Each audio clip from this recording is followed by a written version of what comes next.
Sir तुमचं भाषण ऐकलं ना 8 दिवस छान वाटतं, पण 8 दिवसानंतर पुन्हा लो होतं, डिप्रेशन येतं, डिस्ट्रॅक्शन होतं, असे मला अनेक जण म्हणत राहतात. आता हे डिप्रेशन येणं, डिस्ट्रॅक्शन येणं, लो होणं असं का होतं? म्हणजे आयुष्यामध्ये एखादा फेल होणं, नापास होणं, काहीतरी मनाच्या विरोधात घडणं हे चुकीचं नसतं. तुम्ही तुमच्या कामामध्ये गुंतवून घ्या 100%.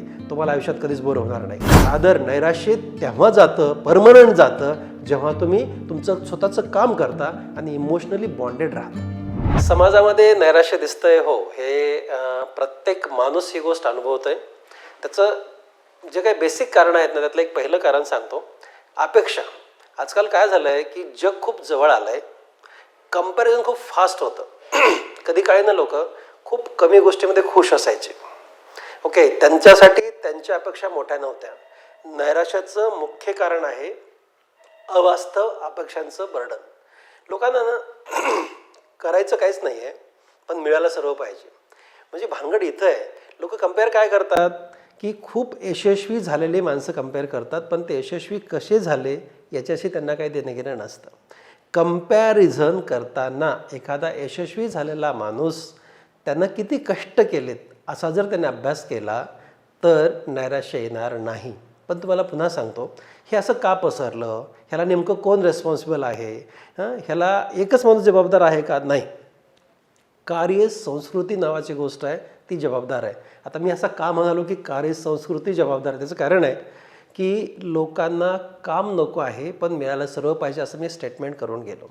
आता भानगड काय होते, कंपॅरिझन कसं होतं, जी लोक काम करत नाहीत, चमचेगिरी करतात, तेच लोक पुढे पुढे जायला लागतात. भानगड अशी आहे, जे लोक काम करतात त्यांना डिप्रेशन यायला लागतं. त्यांना असं वाटायला लागतं की जे काहीच काम करत नाहीत पण त्यांची कामं याला त्या कारणाने होतात. जी लोक काम करतात त्यांना कोणीच किंमत देत नाही किंवा त्यांची कामं होत नाहीत. मग काम करायला पाहिजे का?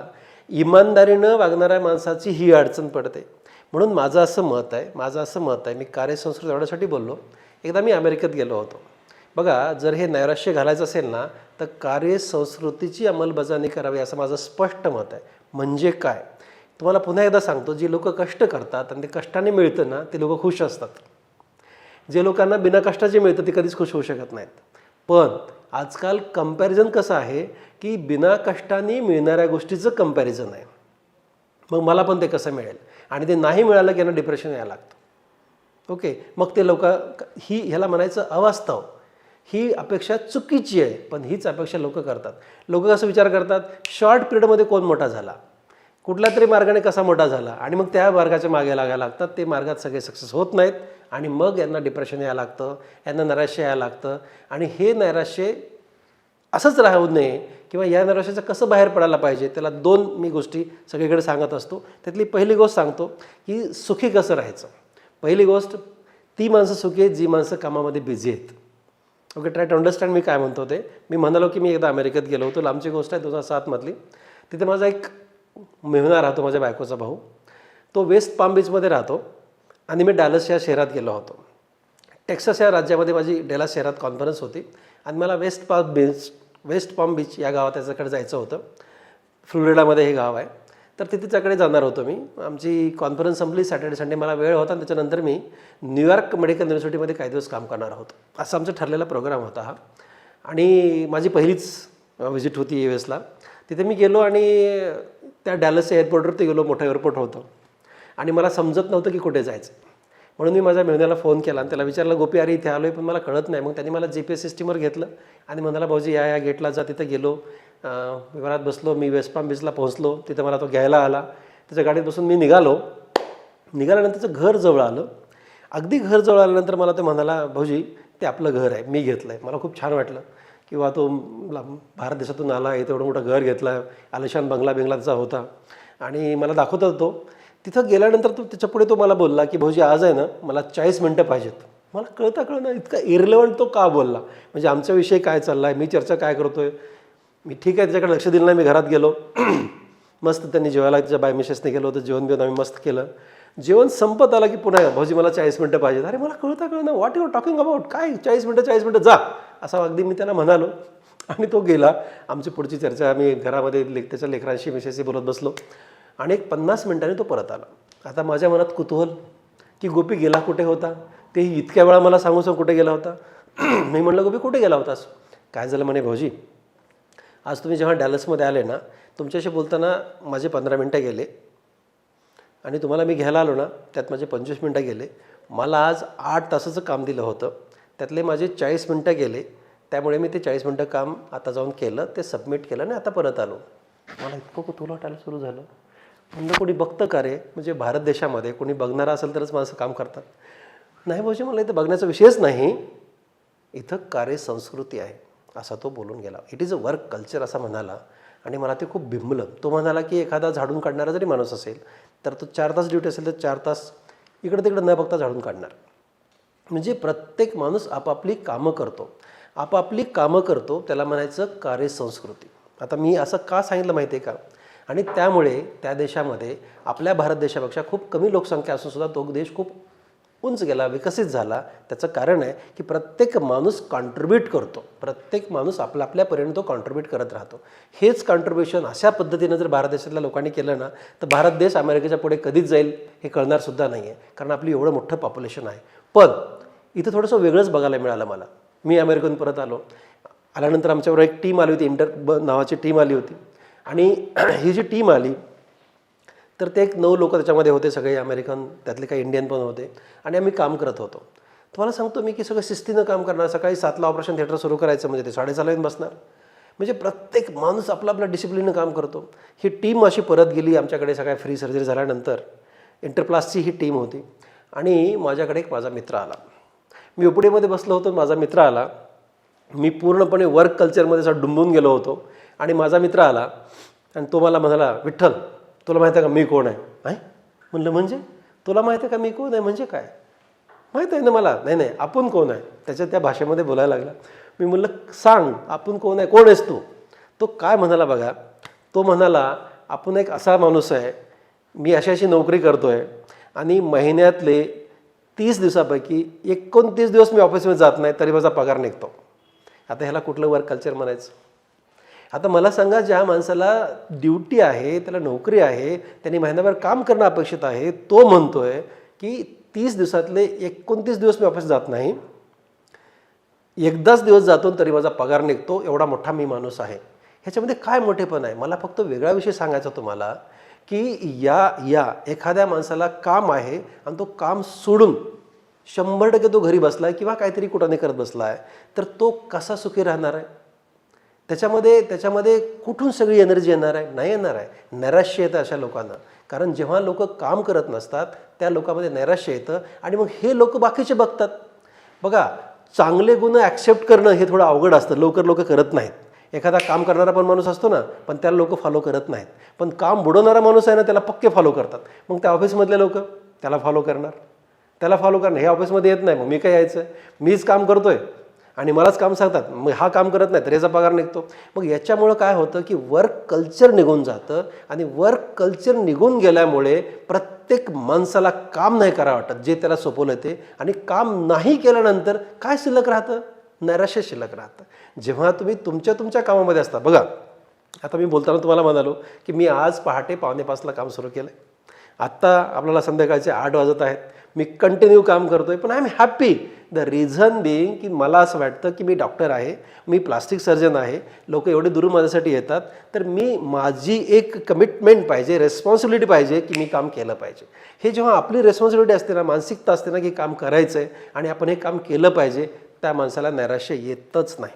ओके, तू पॉझिटिव्ह एनर्जी देणारा माणूस असतो. ह्याला म्हणायचं की पॉझिटिव्ह एनर्जी देणारं असते. मला अनेक लोक येऊन भेटतात ना, तुम्हाला भेटून गेलं ना सर, 8 दिवस आम्ही हवेत असतो. व्हॉट एक्झॅक्टली हे आहे की कमीत कमी हा माणूस एवढा काम करतो, आपण का नाही. आता मी सांगतो की मी हे काम करतो, पण हे माझं शिकलोय का. माझे मोठे भाऊ पद्मश्री डॉक्टर तात्याराव राणे याच्यावर जास्त काम करतात, माझे टीचर याच्यावर जास्त काम करायचे, ह्यांच्याकडनं हे मी गुण घेतले. मला असं सांगायचं आहे ना की तुम्ही स्वतःला ह्या नैराश्यातून दूर करण्यासाठी काम करा. कामातून जेव्हा पैसे मिळतात ते पैसे अयोग्य मार्गाने खर्च होत नाहीत, कारण ते इमानदारीचे पैसे असतात. आणि जेव्हा ते अयोग्य मार्गात पैसे लागत नाहीत तेव्हा तुम्हाला नैराश्य येत नाही. मी बघतो लोकांकडे खूप पैसा आहे, बघतोय मी, माझ्याकडे येतात, साहेब रात्रभर झोप लागत नाही हो, गोळ्या घेऊन झोपतो, साहेब बीपीची बिमारी झाली हो, साहेब बघा मध्ये हार्ट अटॅक येऊन गेला हो. हे कशामुळे झालं, आम्हाला नेहमी डोकं दुखायला लागतं, मन लागत नाही आहे, काहीच करावं वाटत नाही आहे, कशातच इंटरेस्ट नाही आहे. Where from this has come? हे आलं कुठून? हे आपणच तयार केलेल्या गोष्टी आहेत. मी म्हणतो तुम्हाला जे जे काम दिलं आहे त्या कामाला जर तुम्ही वाहून घेतलं ना तर तुम्हाला आयुष्यात कधीच नैराश्य येणार नाही. कधीच मी लिहून देतो, कधीच येणार नाही. दुसरी गोष्ट मला तुम्हाला सांगायची ना, नैराश्याचं दुसरं एक कारण आता समाजामध्ये दिसतं आहे ना, एक बॉन्ड असतो आणि त्या बॉन्डचं नाव आहे EQ, इमोशनल क्वोशंट. आपण सगळ्यांना काय म्हणतो की IQ, हा माणूस हुशार आहे, एवढा हुशार आहे, तेवढा हुशार आहे, वगैरे वगैरे.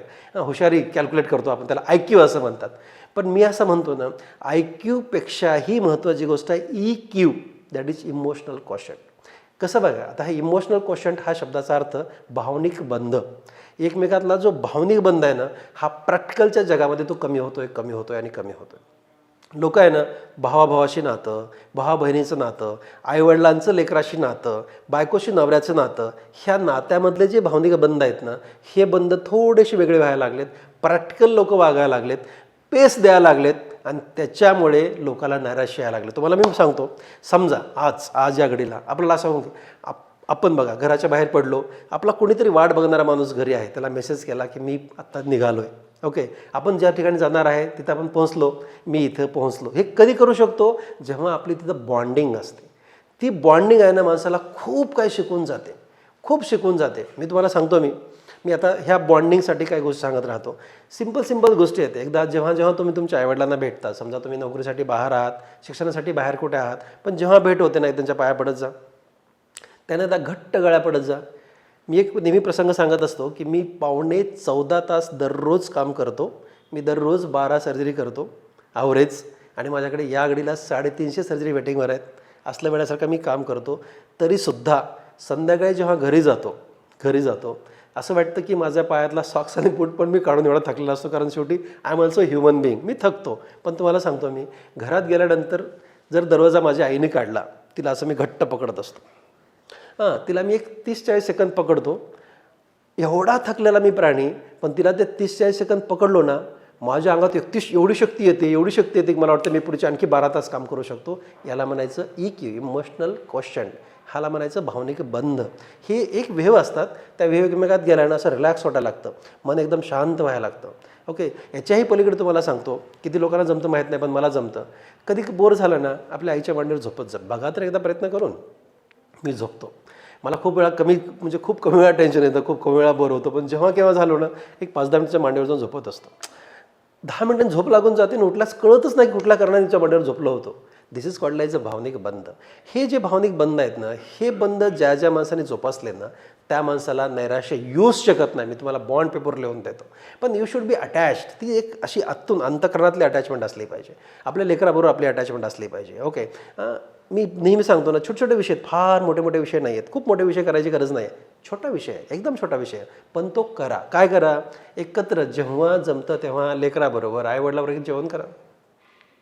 ओके, जेव्हा तुम्हाला शक्य आहे. आजकाल प्रथा काय झाली आहे, वेळ मिळाला की पिक्चरला जायचं, वेळ मिळाला कुठं फिरायला जायचं, बोर झालं की काहीतरी बघायचं. अरे नाही यार, बोर झालंच नाही पाहिजे.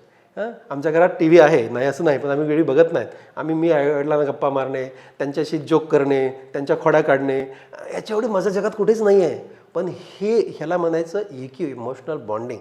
ही जी बॉन्डिंग आहे ना, तुम्हाला खूप तारून जाते. तुम्हाला सांगतो मी, कधी एखादा वाईट प्रसंग आला, बघा प्रत्येकाच्या आयुष्यामध्ये असा एकही माणूस या जगात पृथ्वी तलावर नसणार आहे ज्याला वाईट प्रसंग आला नाही आहे. पण त्या प्रसंगामध्ये somebody is there for me. मी जर एखादा वाईट निर्णय घेतला तर कोणाला तरी वाईट वाटेल. याला म्हणायचं इमोशनल बॉन्ड. हे ज्या लोकांना कळतं ना की हा बॉन्ड आहे, म्हणून तो वाईट निर्णय घेणार. एखादा विद्यार्थी आहे, एखादे स्टुडंट आहेत, कधीतरी टोकाचे निर्णय घेतात, पण त्या लेकरांना जर कळतं ना, आपले आईवडील आपल्याला एवढे अटॅच्ड आहेत, आपण आपल्या आईवडिलांना एवढे अटॅच्ड आहेत, त्यांना कसं वाटेल, ते कधीच वाईट निर्णय घेणार नाहीत, कधीच. पण हा बॉन्ड आहे ना, खूप स्ट्रॉंग करायची गरज आहे. असं एकदम स्ट्रॉंग पाहिजे.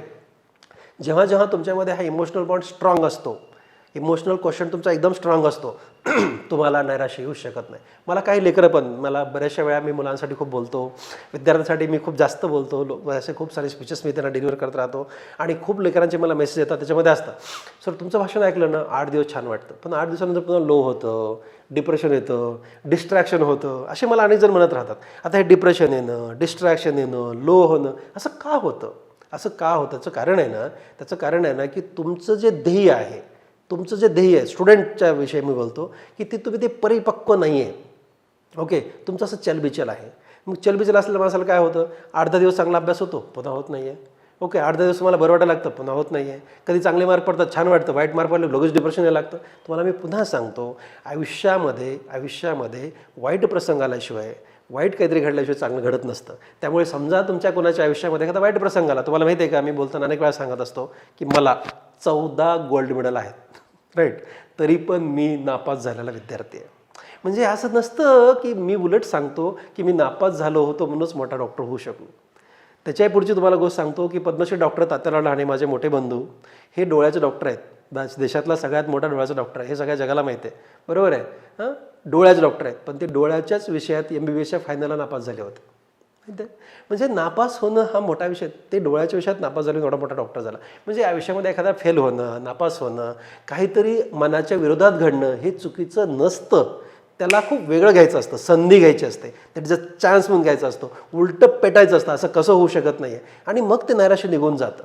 नाहीतर काय, माझ्याच बाबत असं का घडतं, बाकी लोक लक्की आहेत, मीच लक्की नाही आहे, असं कसं घडत असेल. See, this is not something called as luck. हे लग्न झालं असं नसतं. प्रयत्नांती परमेश्वर असं म्हणतात. ओके, प्रयत्नांनी वाळूचे कण रगडली तरी तेल निघतं असं म्हणतात. ओके, म्हणजे प्रयत्न हे सगळ्यात महत्त्वाची घटना आहे आणि त्याच्यानंतर luck comes second. First is always your प्रयत्नांनी प्रयत्न करायचे असतात. त्याच्यामुळे आपल्याला जर नैराश्यापासून दूर राहायचं आहे, आपल्याला जर अशा वातावरणात जायचंच नाही, एंट्रीच नाही करायची आहे, किंवा झाली एंट्री तर त्यातून कसं बाहेर निघायचं आहे, तर त्याला important only 2 ways are there and they are very very important. पहिलं आहे की तुम्ही तुमच्या कामामध्ये गुंतवून घ्या 100%. तुम्हाला आयुष्यात कधीच बोर होणार नाही. नंबर 1, त्याचा फायदा होतो ना, तुम्ही त्यातले एक्सपर्ट होता. तुम्हाला मी पुन्हा सांगतो, त्यातले एक्सपर्ट होता. लोक आत्ता मी लातूरमध्ये राहतो, दररोज मी मुंबई, पुणे, हैदराबाद इकडचे लोक माझ्याकडे येतात सर्जरीसाठी. त्याचं कारण आहे ना की मी स्वतःला वाहून घेतलं, लोकांना कळलं, हा एक्सपर्ट झाला, लोक यायला लागले सगळीकडनं. म्हणजे मला सांगायचं ह्याचा फायदा आहे, तोटा काहीच नाही आहे. तुम्ही तुमच्या कामामध्ये जर स्वतःला गुंतवून घेतलात तर तुम्ही त्या विषयातले बॉस होता, बाप होता, आणि लोक तुम्हाला जय हिंद करतात, नमस्कार करतात, तुमच्याकडे येतात. त्याच्यामुळे स्वतःला त्या कामात गुंतवून घ्या. तुमचं जे काही काम आहे ते प्रामाणिकपणे करा, तुम्हाला नैराश्य येणार नाही. दुसरा फायदा असा होतो, हे नैराश्य तुम्हाला येणार नाही, त्याचा इतका फायदा होतो की तुमच्या पेरिफेरीच्याच जवळच्या लोकांना पण चांगलं वाटायला लागतं. अरे यार, हा माणूस इथून एवढा मोठा झाला, आपण पण करू शकतो. म्हणजे मला असं सांगायचं आहे ना की आता सगळं वाईटच चाललं आहे, सगळं वाईटच घडायला लागलं आहे. दररोज सकाळी पेपर बघितला तर काहीतरी वाईटच आहे, TV उघडली तरी काहीतरी वाईटच आहे, म्हणजे कुणी भेटलं तरी वाईटच आहे. म्हणजे तुम्ही कशावरही, तुम्ही पॉलिटिशियनवर बोला, कशावर बोला, काहीतरी चित्रविचित्रच कार्यक्रम आहे. म्हणजे चांगलं काही घडतंच की नाही घडतं, असं वातावरण जेव्हा निर्माण होतं ना, तुम्हाला सांगतो त्याचा विचार न करता मी असं म्हणत असतो की आपण चांगले आहेत ना, तर आपल्या एका चांगली कुवत, आपल्यातली चांगली पात्रता, ह्या पात्रतेचा एक दिवा लावण्याचा एकाने प्रयत्न करायचा. जग सुधारायचा प्रयत्न करायचा नाही, आपला स्वतःला सुधारण्याचा प्रयत्न करायचा. आपण एक दिवा लावा. म्हणजे काय करायचं आहे, तर आपण आपलं वर्क कल्चर मेंटेन करायचं. एक दिवा आपण लावला. ओके, हा दिवा आपण लावला ना, ही लावलेली पंथी त्या अंधारामध्ये दुसरा कोणतरी बघेल, समविचारी, चांगला विचारी, तो म्हणेल अरे बॉस, ही पंथी लावली आहे, आपण पण चांगल्या विचाराची माणसं आहेत, आपल्याला पण प्रामाणिकपणे काम करायचं आहे, आपल्याला पण वर्क कल्चर मेंटेन करायचं आहे, आपल्याला पण नैराश्यातून बाहेर यायचं आहे, आपण एक दिवा लावू. हा दिवा तिसरा बघेल, चौथा बघेल, पाचवा बघेल, आणि असा दिवा बघत बघत बघत ज्या लोकांना ह्या दिव्याचं इन्स्पिरेशन मिळेल आणि असे अनेक दिवे लावले जातील आणि हा पडलेला सगळा अंधकार, नैराश्य सगळं निघून जाईल आणि आपण पूर्णपणे उजळलेलं असू. त्याच्यामुळे ह्याच्यात उजळणं एकदम सोपं, साधं आहे. ह्याच्यामध्ये खूप मोठ्या मोठ्या गोष्टी करायची गरज नाही आहे. जे आपलं आहे तेच करायचं आहे, काहीही एक्स्ट्रा करायची गरज नाही, पण ते करायचं आहे, त्याला टाळाटाळ करायची नाही आहे. आणि हे करताना सगळ्यात महत्त्वाचं आहे ना की तुमचं यश ओके, तुम्ही काम करायला लागले, तुम्ही वर्क कल्चर मेंटेन केलं, तुम्ही मोठे झाले, पण तेव्हा ते यश तेव्हा मेंटेन होतं जेव्हा तुम्ही इमोशनली बॉन्डेड आहात तुमच्या कुटुंबाशी. ओके, हे सगळ्यात महत्त्वाची गोष्ट आहे. तुम्हाला सांगतो, खूप यशवान लोक बघितले, पण लेकरं कुठे आहेत माहीत नाही, बायक कुठे आहे माहीत नाही, भाऊ बहीण कुठे आहेत, आईवडील कुठे माहीत नाही. हे लोक नैराश्यामध्ये आहेत. पुन्हा सांगतो, मला ह्या नैराश्यातून बाहेर यायचं आहे ना, तुम्ही यांना बॉन्डेड व्हा. बघा, आम्ही पार्ट्या करतो, पण मी एकटा कधीच पार्टी करत नाही. मी सगळ्या आई वडील, माझा मुलगा, बायको सगळ्यांना घेऊन पार्टी करतो. ओके, तुम्ही पार्टी करू नका म्हणत नाही, आम्ही बाहेर फिरायला जातो, पण सगळ्यांना घेऊन जातो. तुम्ही सगळ्याबरोबर राहा, तुमच्या मित्राचे पण कुटुंबासोबत ठेवा, माझं काहीच म्हणणं नाही आहे. पण ही एक सिस्टीम असते जगण्याची, त्यातली वेगळीच मजा असते. काहीच अडचणीचा विषय नसतो. लोकांना बघा, माझा विठ्ठल आहे, मी दारू पित नाही, नॉनव्हेज खात नाही, ठीक आहे ना. पण लोकांना काय म्हणतात की दारू पिण्यासाठी पार्टी बसली पाहिजे. असं नाही मित्र हो, असं नाही आहे. आम्ही बसतो, आमचे मित्र आहेत, आम्ही आईस्क्रीम पार्टी करतो. आम्ही आईस्क्रीम खाऊन अर्धा किलो आईस्क्रीम खातो, दारू पिण्यासारखं बोलतो. फक्त बोलायचं असतं ना आणि एन्जॉय करायचं असतं ना. तुम्ही कुठंही करू शकता. म्हणजे अगदी वाईटच गोष्ट करायला पाहिजे एन्जॉय करण्यासाठी असं नाही आहे. म्हणजे काहीतरी ड्रिंक घेतलं म्हणजेच तुमचं टेन्शन गेलं असं नाही आहे. That is for 3-4 hours. पुन्हा काय, तुमचं हे नैराश्य घालण्यासाठी कुठलं तरी व्यसन करणं हे 100% चुकीचं आहे. रादर नैराश्य तेव्हा जातं, परमनंट जातं, जेव्हा तुम्ही तुमचं स्वतःचं काम करता आणि इमोशनली बॉन्डेड राहता. तेव्हा तुम्हाला नैराश्य येत नाही. नैराश्यातून बाहेर पडण्यासाठी एखादी सवय मेंटेन करणं हे 100% चुकीचं आहे. म्हणून मी तुम्हाला सांगतो, आत्ता हे जे पसरलं आहे सगळं, जे नैराश्य म्हणतात, हे नैराश्य माझ्या अँगलने पुन्हा सांगतो तुम्हाला, आजही आपल्या देशामध्ये वातावरण खूप चांगलं आहे. आजही आपल्या देशामध्ये लोक खूप चांगले आहेत. ओके, खूप जास्त चांगले आहेत. म्हणजे असं कधी कधी वाटतं ना की इथे एवढे चांगले लोक असणारा देश या जगात कोणी असणार, एवढे चांगले देश आपल्या देशामध्ये लोक आहेत. ओके, ज्यांच्या पायावर पाय ठेवावं, त्यांची धूळ आपल्या कपाळावर, एवढे ग्रेट लोक आपल्या देशामध्ये होऊन गेलेत. मला काय म्हणायचं आहे, एवढा चांगला मार्ग आपल्याला दाखवला आहे. भलेही तो अख्खाच्या अख्खा मार्ग आपल्याला नाही ट्रॅव्हल करता येणार, पण त्याची सुरू तरी करू. आपण 1-2 तरी पावलं चालू, त्या पावलावरती काय हरकत आहे. आणि ते 1-2 पावलं चाललेले दुसरे कोणीतरी बघेल, आणखी 2 पावलं आपण चालू. म्हणजे ह्या नैराश्यातून बाहेर निघण्याचा मार्ग आहे तो म्हणजे फक्त वर्क कल्चर आणि भावनिक बंध आपल्या कुटुंबाशी ठेवणं, एकही वाईट गोष्ट न करणं. तुम्हाला मी सांगतो की समजा एखादा, माझ्या डोक्यात एकदाही वाईट विचार येत नाही. समजा एखादा दुश्मन जरी, आता माझ्या नाही येत, कधी काळी होते, पण दुश्मन जरी माझ्याकडे आला ना, तर त्याचं मी 100% चांगलं काम करून देईल. त्याच्याविषयी केस एवढा पण माझ्या मनामध्ये वाईट गोष्ट असणार नाही. भले त्याला कळत नाही, पण आपल्याला कळतं ना, काय हरकत नाही आहे. जेव्हा तुमच्या मनामध्ये कुणाविषयी राग नसतो, कुणाविषयी तुमच्या मनामध्ये जेलसपणा नसतो, तेव्हा नैराश्य येत नाही. कंपॅरिझन नसतं तेव्हा नैराश्य येत नाही. म्हणून कुणाशीच कुणाला कंपेअर करू नका. तुम्ही युनिक आहात. प्रत्येक माणूस युनिक असतो. तुमच्यामध्ये क्वालिटीज आहेत, त्या क्वालिटी बाहेर काढा, त्या क्वालिटीप्रमाणे काम करा. Why you are comparing with the others, आणि त्या क्वालिटी बाहेर काढून तुम्ही स्वतःला सिद्ध करा. तुम्ही पण जगातलं एकमेव एक्झाम्पल होऊ शकता. त्यामुळे कंपॅरिझन करून, स्वतःला उगीच्या उगी नैराश्यामध्ये टाकून, डिप्रेशनमध्ये टाकून, ह्या विषयाच्या मागे न लागता आपला स्वतःला कसं सिद्ध करता येईल हे बघा. आणि तुम्ही जगातले मोठे माणूस होता की नाही, मी तुम्हाला लिहून देतो की you will be the best person in the world. धन्यवाद. थँक्यू.